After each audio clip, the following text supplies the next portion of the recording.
Assalamualaikum warahmatullahi wabarakatuh.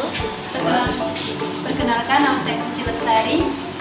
Saya Nabila Wati. Di sini kami ingin melakukan wawancara kepada dosen dari program studi pendidikan bahasa Indonesia.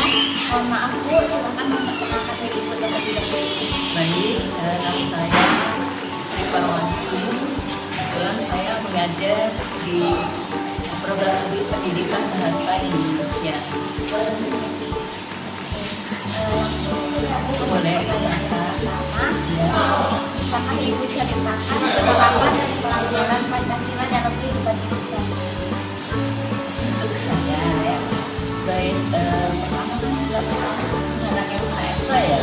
Kalau PSA artinya bagaimana kita kepada Allah ya Subhanahu Wa Taala. Jadi kemudian karena jadi kita memohon kepada Allah dalam sesuatu itu ingin mohon bermunajat kepada Allah agar kita lakukan itu kita diridhoi oleh Allah. Jadi segala sesuatu ya pertama kita menjalankan ibadah sesuai dengan hukum Islam, ya melakukan sholat lima waktu itu dan sehari yang tidak kepada Allah.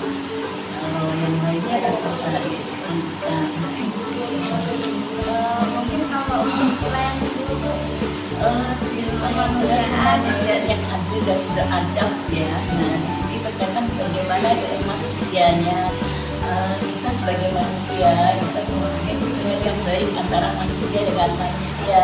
Jadi saya selalu dosen yang senior lah, ibaratnya ya bagaimana saya punya dosen-dosen biar bagaimana supaya dia memotivasi melakukan suatu hubungan yang baik antara sesama dosen. Demikian juga misalnya hubungan manusia saya dengan mahasiswa itu tentu saja saya juga tetap menghargai dia sebagai mahasiswa itu. Jadi itu yang saya inginkan mengenai hubungan manusia dengan manusia. Jadi sebenarnya aku nanas ya.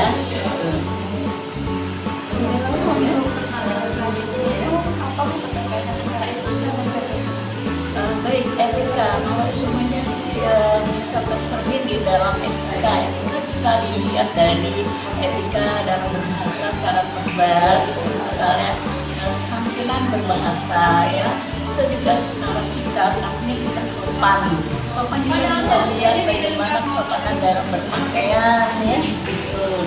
Etika kesantunannya itu bisa juga dilihat bagaimana pada sila kemusyawaratan ya, kemusyawaratan yang adil dan beradab. Nah, adab kita sebagai manusia kita harus tunduk. Misalnya kita ada suatu permasalahan yang harus diputuskan, itu tidak boleh mengambil keputusan sendiri. Jadi harus dimusyawarahkan. Jadi kita semua ini misalnya di dalam kelas yang mengingat tentunya bagaimana kemajuan di kelas itu tidak boleh diambil sendiri, tapi harus dimusyawarahkan dulu kepada kawan-kawannya bagaimana dalam kebaikannya dalam keputusannya yang bisa diambil secara mufakat atau musyawarah.